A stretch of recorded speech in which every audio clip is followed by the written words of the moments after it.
Konnichiwa, what's up? Ngayong araw, punta tayo sa Fuwa Fuwa Fall. Dito lang siya sa harap ng Tagojo Supermarket. Napaka-relaxing ng lugar dito kaya mag-enjoy talaga kahit mga bata. Sa menu pa lang panalo na talaga kasi yung mga flavor nila, meron chocolate, caramel, custard, pati nga melon.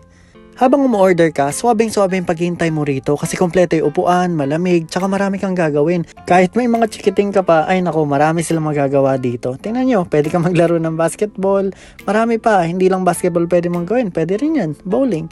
Ikaw naman bilang adult, magbasa ka ng libro, basa-basa rin minsan.